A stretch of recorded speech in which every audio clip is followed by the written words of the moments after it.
Hello friends, कैसे हैं आप लोग। आप सभी लोगों का स्वागत है। जैसा कि आप सबको पता है, हम एक सीरीज चला रहे हैं और इस सीरीज के अंदर जो एमपीपीएससी के अंदर एग्जाम्स होते हैं उनके क्वेश्चंस कर रहे हैं। आज हॉस्पिटल मैनेजमेंट का सहायक प्रबंधक का पेपर हमारे पास है और एक और पेपर हमारे पास है, तो दो पेपर आज हम सॉल्व करने वाले हैं। और जब इन दो पेपर को हम कर लेंगे तो लगभग एमपीपीएससी के अधिकतर जो पेपर हैं वो हम सॉल्व कर चुके होंगे। और इसके बाद हम सिविल सर्विस के पेपर को सॉल्व करना शुरू करेंगे, ठीक है, जिसमें हम 5 साल के पेपर को पढ़ेंगे। ऑक्सफोर्ड लैंग्वेज ने वर्ष 2020 में हिंदी शब्द के रूप में किसे चुना है? तो ये जो हिंदी शब्द है ये रिपीट हुआ है, प्रश्न आप सबको पता होगा। इसके पहले भी एक पेपर में हम पढ़ चुके हैं कि आत्मनिर्भरता शब्द को चुना है, ठीक है, ऑक्सफोर्ड ने। राष्ट्रीय शिक्षा नीति कस्तूरी रंगन समिति की अनुशंसा पर आई थी, आप सबको पता होगा। उच्च शिक्षा किस वर्ष तक सकल नामांकन यानी कि जो एनरोलमेंट होता है वो 26% से बढ़ाकर 50% तक करने का लक्ष्य है। यानी कि जो नई एजुकेशन पॉलिसी है उसमें किस साल तक एनरोलमेंट जो होता है, एनरोलमेंट मतलब बच्चों का जो एडमिशन होता है वो अभी 26% होता है। सरकार कह रही कि नई एजुकेशन पॉलिसी के तहत हम उसे 50% तक कर लेंगे। कब तक कर लेंगे? तो 2035 तक कर लेंगे, ठीक है। चलिए, एनटी एनएटीआरआईपी परियोजना के तहत मध्य प्रदेश के पीथमपुर में विकसित राष्ट्रीय मोटर वाहन परीक्षण ट्रैक, ये एशिया का सबसे बड़ा ट्रैक है, याद रखना है आपको। किस मंत्रालय की परियोजना है? तो आप अनुमान लगाइए किस मंत्रालय की परियोजना होगी ये भारी उद्योग मंत्रालय के, सड़क परिवहन मंत्रालय की नहीं है, याद रखिएगा। ये भारी उद्योग मंत्रालय की परियोजना है। खेलो इंडिया यूथ गेम्स की बात करते हैं। खेलो इंडिया यूथ गेम्स की बात करते हैं। खेलो इंडिया यूथ गेम्स का पहला संस्करण कहां आयोजित हुआ था? तो पहली बार ये भुवनेश्वर के अंदर आयोजित हुए थे। लता मंगेशकर, सर्व कोकिला, इन्हें हम कहते हैं सर्व कोकिला। रत्न अवार्ड, भारत रत्न अवार्ड इन्हें कब दिया गया था? तो इन्हें भारत रत्न अवार्ड सन 2001 में दिया गया था। कौन सा ई गवर्नेंस पहल मध्य प्रदेश की है? तो आप सबको पता होगा कि जो ज्ञानदूत है ये धार से शुरू हुआ था और ज्ञानदूत जो एक पोर्टल है और ये मध्य प्रदेश शासन की परियोजना है, ठीक है सर। आगे बढ़ते हैं, अगला प्रश्न देखिए। यूआरएल का संक्षिप्त नाम क्या है? यूआरएल आप सबने यूनिफॉर्म रिसोर्स लोकेटर इसे कहा जाता है। सातवें का ऑप्शन नंबर ए आएगा, यूनिफॉर्म रिसोर्स लोकेटर। यूआरएल जैसे ये आपको ऊपर दिख रहा होगा, ये जो है ये पूरा का पूरा क्या है भाई? यूआरएल है, ठीक है सर। चलिए आगे बढ़ते हैं। वर्ल्ड वाइड वेब की शुरुआत किस वर्ष की गई थी?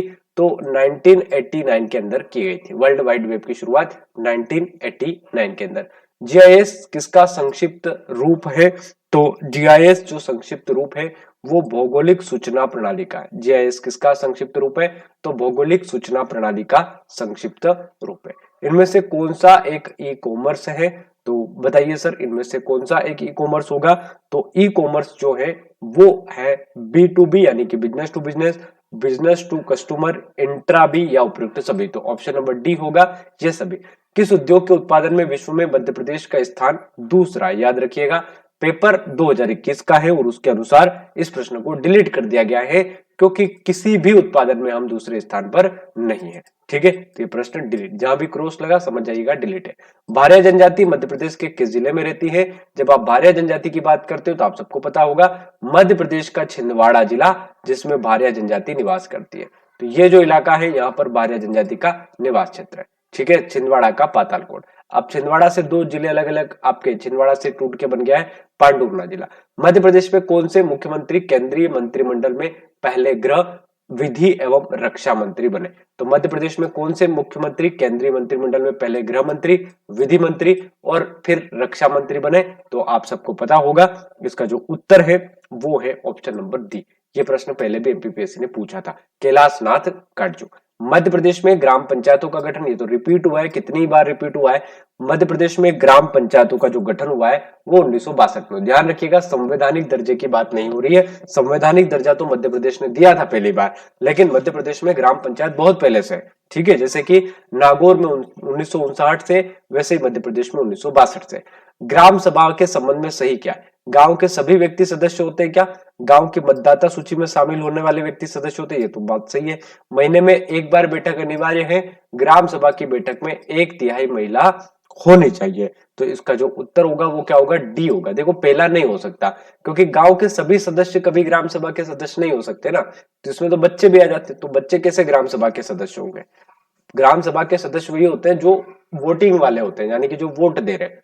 तो सेकंड वाला सही है, तीसरा वाला भी सही है और चौथा वाला भी सही है। ठीक है, पहला वाला बिल्कुल गलत, जहां जहां पहला आया था वो गलत हो जाता, तो ऑप्शन नंबर ए में आ रहा था। निम्नलिखित में से कौन संगणक मेमोरी है? संगणक मेमोरी कौन सी है भाई? संगणक पी रैम जो है वो संगणक मेमोरी के अंतर्गत आती है। कौन सा ऑपरेटिंग सिस्टम नहीं है? तो विंडोज, मोजेक, लिनक्स या ubuntu, इनमें से कौन सा जो है वो ऑपरेटिंग सिस्टम नहीं है? तो मोजेक एक ऑपरेटिंग सिस्टम नहीं है, क्योंकि आप सबको पता होगा कि ये क्या है, एक ब्राउजर। निम्नलिखित में से कौन सा रोबोटिक्स का उपयोग करता है? तो ड्रोन, सोफिया, ए और बी दोनों। निम्नलिखित में से कौन रोबोटिक्स, तो देखो ड्रोन और सोफिया, सोफिया एक रोबोट है और इसके बारे में प्रश्न पूछा गया, तो दोनों सही है, क्योंकि ड्रोन में भी रोबोटिक्स कहीं ना कहीं होती है और सोफिया भी अपने आप में एक रोबोट ही थी, वो मैंने जो है रोबोट इन्हें कहते हैं। चलिए, निम्नलिखित में से कौन सी कृत्रिम बुद्धिमत्ता एआई का उपतंत्र है? Machine learning, natural language processing, A B दोनों। मैंने उस दिन भी आपको बताया था कि इस प्रकार के प्रश्न में ऑप्शन सी होता है।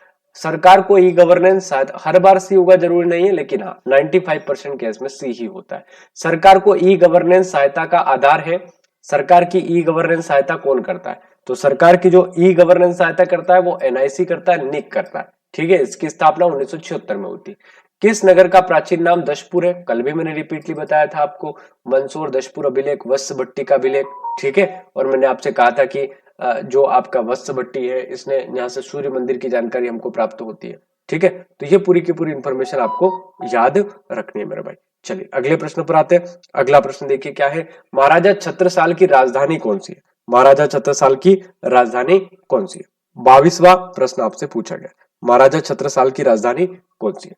तो बताइए सर, 22वें नंबर का उत्तर जो होगा वो क्या होगा? तो इसका उत्तर है ऑप्शन नंबर डी। छत्रसाल की जो राजधानी है वो है पन्ना। ठीक है, वो क्या है? पन्ना है। स्वतंत्रता आंदोलन के समय कर्मवीर समाचार पत्र, ठीक है, इस समाचार पत्र के संपादक कौन थे? तो कर्मवीर के माखनलाल चतुर्वेदी। सबको पता है माखनलाल चतुर्वेदी है, बहुत पहले से पढ़ रहे हैं। कंवार जनजाति मध्य प्रदेश के किस जिले में पाई जाती है? तो कंवार जनजाति मध्य प्रदेश के शहडोल जिले के अंदर पाई जाती है। पेशवा बाजीराव प्रथम की मृत्यु मध्य प्रदेश के नर्मदा के तट पर किस स्थान पर हुई थी? तो ये रावरखेड़ी के अंदर हुई थी, सबको पता है रावरखेड़ी, रावरखेड़ी। ठीक है, ये तो बिल्कुल आसान से तथ्य आ रहे हैं। ठीक है, चलिए, मध्य प्रदेश एकलव्य पुरस्कार विजेता शंकर पांडे किस खेल से जुड़े हुए हैं? तो एकलव्य पुरस्कार के विजेता बने थे 2021 के अंदर। तो आपको बताना है कि इनका जो खेल है वो कौन सा है। तो ये फेसिंग करते हैं, तलवारबाजी। ठीक है, प्रभु जोशी, तलवारबाजी होती है ना इंग्लिश में, फेसिंग मतलब तलवारबाजी होती है ना, मुझे थोड़ा सा इंग्लिश में दिक्कत होती है। प्रभु जोशी जिनका हाल ही में निधन हो गया है, वह किस क्षेत्र से संबंधित थे?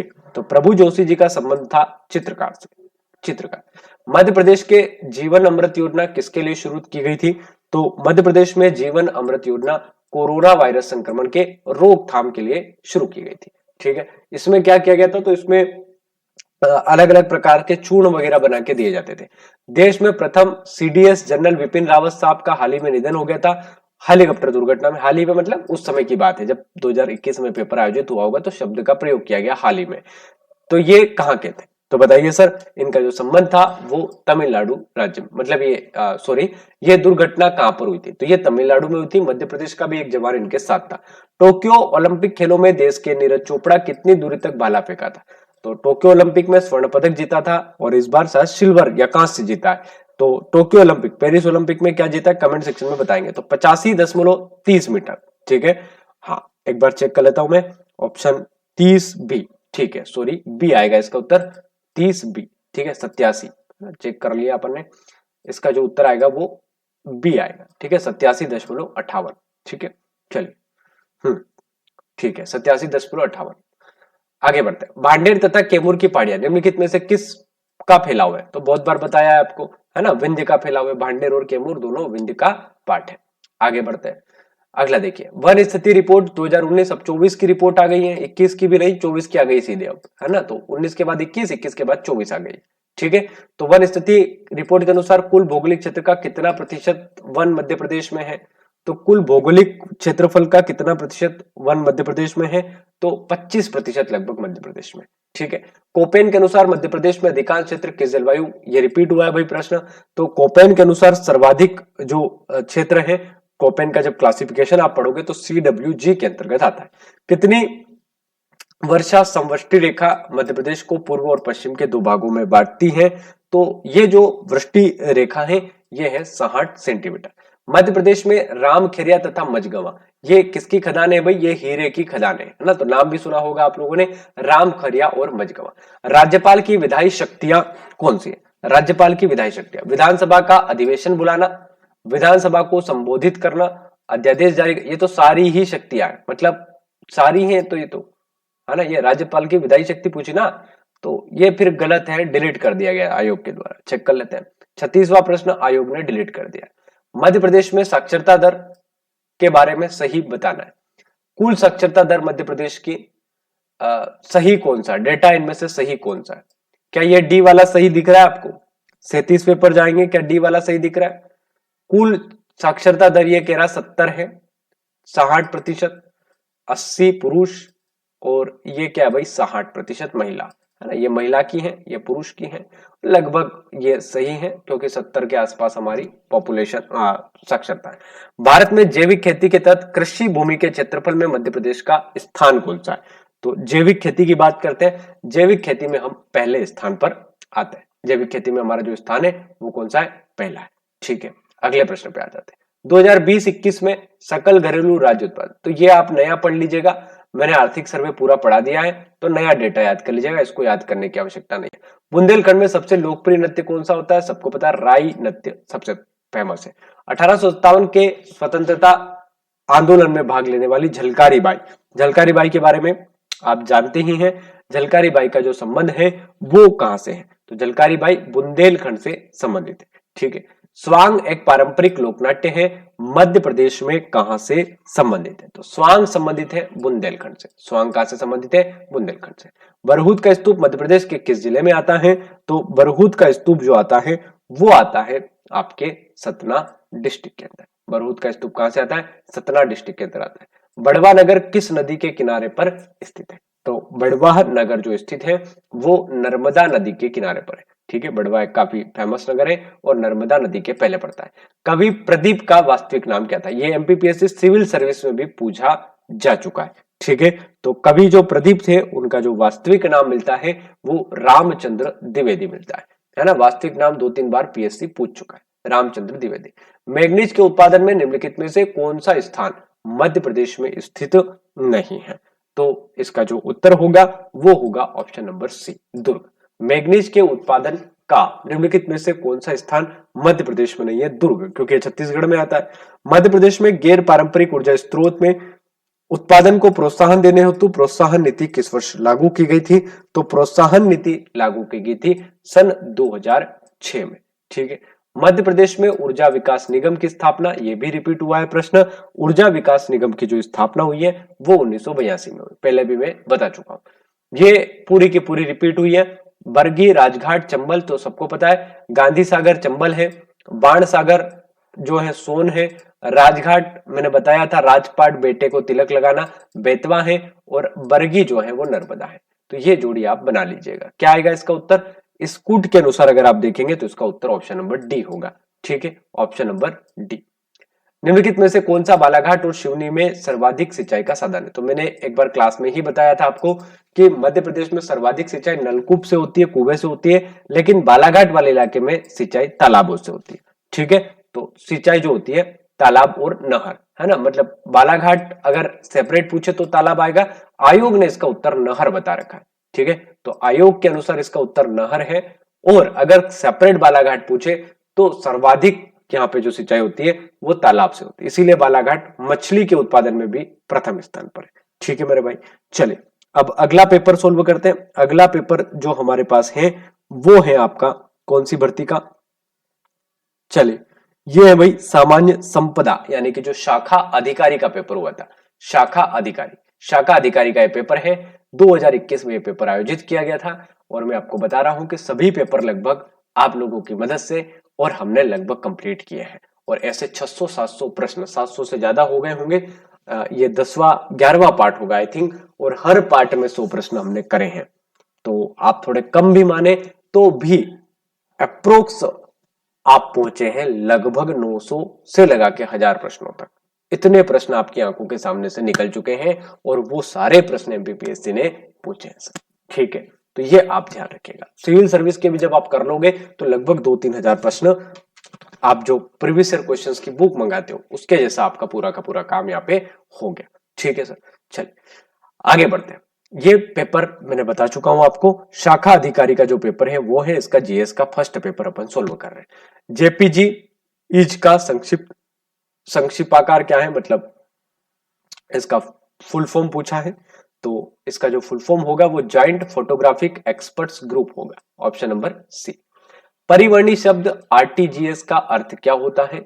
Real time gross substitution, real time gross settlement, run time gross settlement, real time gross settlement होता है। ठीक है सर, आगे बढ़ते हैं। सी टू सी कॉमर्स के लिए है, कस्टमर टू कस्टमर है ना, कस्टमर टू कस्टमर, तो ये पेपाल है। पेपाल जो है, ठीक है, ये कस्टमर टू कस्टमर अपनी चीजों को बेचने के लिए। डब्ल्यू देखो इसी में रिपीट हो गया ये प्रश्न, अभी थोड़ी देर पहले किया है अपन ने, इस पेपर में किया है ना, शायद पहले या दूसरे पे कर लिया था अपन ने। ठीक है, तो अभी किया होगा, आपको याद भी होगा। ये रहा देखो, रिपीट हुआ है, दोनों में रिपीट हुआ है, यहाँ पे पूछ लिया सेम, यहाँ पे पूछ लिया, मतलब प्रश्न तो रिपीट हुए 1989। अगला प्रश्न देखिए। HTTPS आधारित वेबसाइटों की आवश्यकता होती है। HTTPS सिक्योरिटी है ना, तो यहाँ पे code signing, cloud certificate, MSL digital certificate या फिर मालवेयर, तो इसका जो उत्तर है वो है MSL डिजिटल सर्टिफिकेट। भू अभिलेखों की भारत की प्रथम ई गवर्नेंस परियोजना कौन सी है? तो भारत की प्रथम ई गवर्नेंस परियोजना है भूमि। ठीक है, मध्य प्रदेश की ई गवर्नेंस योजना कौन सी है? तो मध्य प्रदेश की जो ई गवर्नेंस योजना है वो है ज्ञानदूत, ग्राम संपर्क, हेड स्टार्ट या फिर सभी हैं। 1 टेराबाइट समतुल्य होता है तो 2 की घात 40 बाइट के, 1 टेराबाइट 2 की घात 40। पांचवी पीढ़ी की प्रोग्रामिंग भाषा है, तो पांचवी पीढ़ी की जो प्रोग्रामिंग भाषा है वो प्रोलॉग भी है, OPS 5 भी एक है और मरकुरी भी है।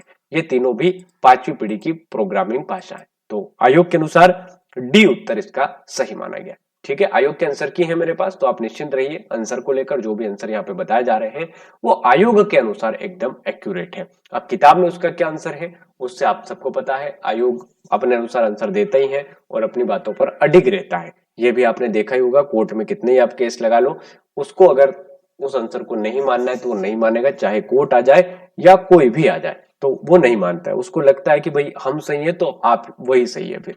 ठीक है, मध्य प्रदेश के किस जिले में महात्मा गांधी राज्य ग्रामीण विकास पंचायत राज्य संस्थान है? तो किस जिले में है भाई ये? तो ये जबलपुर में है। ठीक है, बताइए सर निम्नलिखित में से कौन सुमेलित नहीं है? ठीक है, तो बताइए गोंड नागरची ये उपजाति है, भील की बरेला गलत है, ये है गलत है ना, कौन सुमेलित नहीं है? 11 का डी भारिया की रोहिया। इस प्रश्न में मुझे कोई दिक्कत लगती है, यह सही है, क्योंकि भील की मुझे लगता है भील और भिलाला और पटलिया 3 ही है, बरेला नहीं है, हो भी सकता है ना, आप इसको थोड़ी देर के लिए छोड़ देंगे।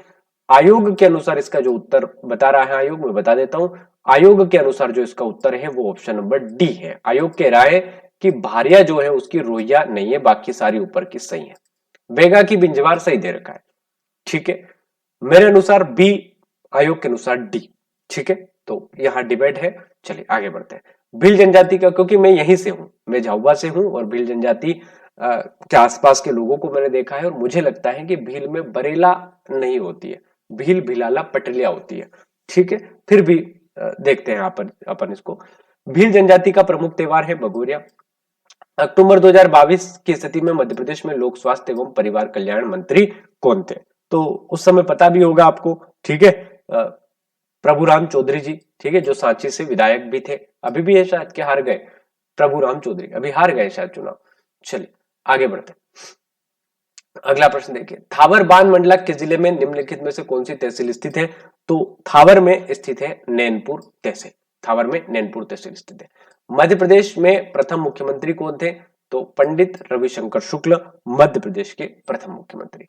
निम्नलिखित में से कौन सी तापी विद्युत केंद्र मध्य प्रदेश में नहीं है? अमरकंटक, सतपुड़ा, संजय गांधी, उकाई। उकाई नहीं है, ये गुजरात में आता है। ठीक है, चलिए मधीखेड़ा जल विद्युत परियोजना किस नदी पर है? मधीखेड़ा जल विद्युत परियोजना किस नदी पर है? यह सिंध नदी पर है। ठीक है, माधीखेड़ा जल विद्युत परियोजना, सिंध रिवर। अगला प्रश्न देखिए, मध्य प्रदेश में जनजातियों के संदर्भ में निम्नलिखित कथनों पर विचार करना है। मध्य प्रदेश की जनसंख्या का लगभग 20% हिस्सा जनजातियों का है। बेगा स्वयं को द्रविड़ के वंशज मानते हैं। कोल जो मुख्य रूप से श्रमिक है, रीवा, सीधी, सतना, जबलपुर जिलों में पाए जाते हैं। संत्या मालवा की एक जनजाति है जो स्वयं को मूल रूप से राजपूत मानती है। ठीक है, तो इसका उत्तर आपको करना, देखो पहला स्टेटमेंट तो एकदम सही दे रखा है, पहला स्टेटमेंट जो दे रखा है ये एकदम सही दे रखा है, क्योंकि हमारी जो जनजातियां हैं उनकी संख्या लगभग 20% है। कोल के बारे में जो तीसरा स्टेटमेंट दे रखा है वो भी सही दे रखा है, तो पहला और तीसरा एक यहां पे आ रहा है, यहां पर आ रहा है, एक यहां पर आ रहा है और एक यहां पर आ रहा है। ये नहीं हो सकता उत्तर, ये भी उत्तर नहीं हो सकता, या तो उत्तर बी होगा या तो उत्तर डी होगा। अब देखते हैं आयोग इसका उत्तर क्या मान रहा है। आयोग के अनुसार इसका उत्तर डी है। 1 2 3 4 चारों सही है, याद कर सकते हैं आप इसको। मध्य प्रदेश 20% जनसंख्या, बेगा स्वयं को द्रविड़ मानती है, कोल, सतना, जबलपुर जिलों में पाए जाते हैं, संत्या मालवा की एक जनजाति है। ठीक है सर, निम्नलिखित में से कौन से क्षेत्र में निर्गुणी शैली के नाम से लोकप्रिय गायक सिंगाजी, कबीर, मीरा के भजन गाए जाते हैं? तो निमाड़ में गाए जाते हैं। ठीक है, निमाड़ में ये जो भजन है गाए जाते हैं। सन 1942 में आंदोलन का नेतृत्व किसने किया था? दमोह के अंदर। दमोह के बारे में पहले मैं एक बार बता चुका हूं आपको, रघुवर प्रसाद का संबंध दमोह से रहा है। पंडित द्वारिका प्रसाद मिश्र ने स्वतंत्रता आंदोलन में जबलपुर में कौन सा समाचार पत्र शुरू किया था? याद आ रहा है कुछ? ये भी रिपीट हुआ है, पिछली बार पूछा गया था पिछले पेपर में कि बताइए बताइए कि दैनिक लोकमत का संपादक कौन था? तो पंडित द्वारका प्रसाद मिश्र थे। मैं यही कह रहा हूं, प्रश्न उल्टा पुल्टा करके रिपीट कर देंगे वो लोग। मालवा में परमार वंश का सर्वश्रेष्ठ शासक कौन था? तो मालवा में परमार वंश के सर्वश्रेष्ठ शासक की बात की जाए तो राजा भोज हुए। मध्य प्रदेश में वर्तमान डिंडोरी जिले में रामगढ़ गांव पड़ता है। 1857 के विप्लव में विद्रोह का केंद्र था। यह विद्रोह की अगुवाई किसने की थी? अब रामगढ़ की बात है तो आप सबको पता होगा कि रामगढ़ की रानी हुआ करती रानी अवंती बाई। अवंती बाई, इससे इनका संबंध रहा है। ठीक है, चलिए, मध्य प्रदेश में किस संग्रहालय में साल भंजिका, विद साल भंजिका की मूर्ति मिली है? ठीक है, तो कहां पर है भाई ये संग्रहालय? ये है आपका गुजरी महल संग्रहालय जो कि ग्वालियर में है। मध्य प्रदेश के प्रथम गैर कांग्रेसी निर्वाचित मुख्यमंत्री, गैर कांग्रेसी मतलब जो बिना कांग्रेस के दम पर मुख्यमंत्री बन गए, क्योंकि पहले कांग्रेस की ही सरकार होती थी, तो पहली बार अगर कोई बिना उससे बन जाता था अदर पार्टी से, तो करंट अफेयर या फिर जीके वो बन जाता था, जैसे आज ये बन गए हैं। ठीक है, कैलाश चंद्र जोशी, कैलाश चंद्र जोशी, इनके बेटे दीपक जोशी, याद होगा आपको। MOC किसका संक्षिप्त रूप है? तो ये है massive open online course, massive open online course. नए प्रश्न याद कर लिया करें, बेसिक तो आपको याद रहेंगे। मध्य प्रदेश में इकलौती बेटी छात्रवृत्ति योजना का संचालन किस विभाग के द्वारा किया जा रहा है? तो इकलौती बेटी छात्रवृत्ति योजना का जो है वो है आपका स्कूल शिक्षा विभाग। मध्य प्रदेश में मुख्यमंत्री मजदूर सुरक्षा योजना का संचालन कौन सा विभाग करता है? तो मजदूर सुरक्षा विभाग का जो संचालन करता है वो करता है आपका सामाजिक न्याय, है ना। जितने भी पेंशन वगैरह मिलती है विकलांगों को, महिलाओं को, है ना, कल्याणी महिलाओं को, तो ये सारा डिपार्टमेंट सामाजिक न्याय। 1988 में वेस्ट इंडीज क्रिकेट टीम के 16 खिलाड़ियों को आउट करने वाले भारतीय गेंदबाज का नाम बताना है। इनका नाम है नरेंद्र हिरवानी, नरेंद्र हिरवानी। ये प्रश्न पहले भी बहुत बार पूछे गए हैं, जब आपने सिविल सर्विस का पेपर सोल्व किया होगा तो 2001, 2, 3, 4 में जो पेपर हुए, मैंने लगभग 25-30 सालों के पेपर पढ़े हैं पीएससी के, तो ये प्रश्न पहले भी पूछे जाते थे। मध्य प्रदेश में जननी एक्सप्रेस योजना किस विभाग की है? तो ये चिकित्सा शिक्षा विभाग की है, लोक स्वास्थ्य एवं परिवार कल्याण विभाग। देखो चिकित्सा शिक्षा मतलब जो कॉलेज होते हैं ना जिसमें MBBS होता है वो आ जाता है, और लोक स्वास्थ्य परिवार में आपका स्वास्थ्य डिपार्टमेंट पूरा आ जाता है। ठीक है, चलिए अगले प्रश्न पर चलते हैं भाई। अगला प्रश्न आपका क्या उत्तर बता रहा है? निम्नलिखित में से कौन सा तांबा कापर प्रोजेक्ट है? तो कहां पर है? मलाजखंड तापर कापर प्रोजेक्ट मलाजखंड के अंदर है, मलाजखंड कापर प्रोजेक्ट। सतपुड़ा कोयला क्षेत्र के अंतर्गत निम्नलिखित में से कौन सा कोयला क्षेत्र सम्मिलित नहीं है? तो सतपुड़ा कोयला क्षेत्र में कौन सा कोयला क्षेत्र नहीं आता है? तो जोहिला कोयला क्षेत्र नहीं आता है। ठीक है सर, ये मध्य भारत कोयला क्षेत्र में आता है। वेल्सपन सोलर प्रोजेक्ट मध्य प्रदेश के किस जिले में बना है? तो ये बना है नीमच में। वेल्सपन सोलर, नाम याद रख लीजिए, वैसे तो आपको पता था कि सोलर प्रोजेक्ट है नीमच में, नाम भी याद रख लीजिए, वेल्सपन सोलर प्रोजेक्ट। मध्य प्रदेश में विशेषकर लाल मिट्टी निम्नलिखित में से किस में पाई जाती है? तो लाल जो मिट्टी है विशेषकर पाई जाती है बघेलखंड, लाल पीली मिट्टी। लाल रंग आयरन ऑक्साइड के कारण होता है, पीला रंग फेरिक ऑक्साइड के कारण होता है। भोज आंध्र भूमि क्षेत्र कहां पर है भाई? भोपाल में है, याद करना है। चलिए अगला प्रश्न, प्रख्यात परमाणु ऊर्जा वैज्ञानिक, ठीक है भाई, ये है भूतपूर्व विभूषण डॉक्टर अनिल काकोडकर। रिपीट हुआ है प्रश्न, पहले पूछा था अनिल इनमें से किसका संबंध मध्य प्रदेश से, तो अनिल काकोडकर जी का संबंध है, और मैंने बताया भी था कि बड़वानी के है। चंबल, बेतवा और केन निम्नलिखित में से किस नदी की सहायक नदियां हैं? तो चंबल, बेतवा और जो केन नदी है वो है यमुना की सहायक नदी, ठीक है, यमुना की सहायक नदी। नर्मदा गंगा बेसिन जल विभाजक है, यानी कि नर्मदा और गंगा के पानी को कौन नहीं मिलने देता है मध्य प्रदेश में? तो जिनको बहुत अच्छे से पता होगा वो तो जानती हैं, विंध्य का पर्वत, क्योंकि नर्मदा इधर बहती है और यहां से सोन निकलती है जो कि गंगा में मिलती है, ठीक है। तो विंध्य का पर्वत इन दोनों को पानी को नहीं मिलने देता है, ठीक है। तो ये एक प्रश्न आपका यहां से बना। मध्य प्रदेश में कौन से जिले में सफेद बाघ पाए जाते हैं? तो रीवा अपने आप में फेमस है भाई, ठीक है, सफेद बाघों के लिए। 16वीं शताब्दी में ऐतिहासिक नगर ओरछा की स्थापना किसने की थी? तो ये रुद्र प्रताप देव बुंदेला, बुंदेला वंश की राजधानी रही है ओरछा। अगला प्रश्न देखिए, मिखाइल गार्बोचेव की मृत्यु कब हुई? ये करंट अफेयर है, आप इसको छोड़ सकते हैं। भारत के राष्ट्रपति बनने से पहले द्रौपदी मुर्मू, अच्छा प्रश्न है, कहां की, कहां पर संवैधानिक पद पर थी? तो उत्तर इसका होगा भैया झारखंड, झारखंड की ये रह चुकी है राज्यपाल। 2018 में राष्ट्रमंडल खेल हुए थे, नहीं याद करना, नए राष्ट्रमंडल खेल याद कर लीजिएगा। मध्य प्रदेश के शहर में मध्य प्रदेश वित्त निगम का मुख्यालय, ये इंदौर में है, सबको पता है ना। मैं सबको पता इसलिए बोलता हूं क्योंकि ये बेसिक प्रश्न है, नए स्टूडेंट डरे नहीं इससे, क्योंकि मुझे लगता है जो 2-3 बार प्रीलिम्स दे चुका होगा उसे ये तो पता ही होगा कि मध्य प्रदेश वित्त निगम इंदौर में है। तो जो हम 50 प्रश्न कर रहे हैं उसमें 35 प्रश्न ऐसे होते हैं जो आपके जान पहचान के होते हैं, अगर आपने ठीक ठाक तैयारी की है तो। और ये पेपर कर रहे हो और ऐसा लग रहा है कि एक भी नहीं बन रहा है, तो फिर हमारी तैयारी थोड़ी सी कम है, ये आपको मान के चलना पड़ेगा, क्योंकि पीएससी के बच्चे हो और इसमें आपको लगभग 30-35 प्रश्न मिलने ही चाहिए जो आप अच्छे से कर पाओ। मध्य प्रदेश में सिक्योरिटी पेपर मिल कहाँ स्थित है? तो मध्य प्रदेश में जो सिक्योरिटी पेपर मिल होता है वो आपका है नर्मदापुरम, ठीक है, नर्मदापुरम, ठीक है। होशंगाबाद, नर्मदापुरम।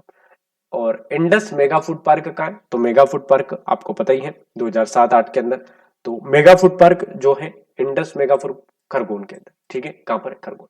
जनगणना 2011 के अनुसार मध्य प्रदेश में जनसंख्या का घनत्व पूछा है, बड़ा अच्छा प्रश्न है। जनसंख्या का घनत्व मध्य प्रदेश का 236 है, ठीक है, सबसे ज्यादा जनघनत्व है भोपाल का। तो ये दो पेपर आज फिर से हमने सोल्व किए। प्लेलिस्ट बना हुआ है, इसका पीडीएफ भी मैं क्लास के बाद डालता हूँ। कल सुबह या कल शाम को इसका पीडीएफ भी अपलोड हो जाएगा। परसों जो क्लास हुई थी उसका पीडीएफ मैंने डाल दिया है टेलीग्राम के अंदर, लिंक डिस्क्रिप्शन में दे रखा है, जाके आप डाउनलोड कर सकते हैं, देख सकते हैं। एमपी के करंट अफेयर और इंडिया के करंट अफेयर की क्लास जल्द आपको उपलब्ध होगी। लाइक नहीं किया है तो लाइक जरूर करेंगे प्यारे दोस्तों। जय हिंद।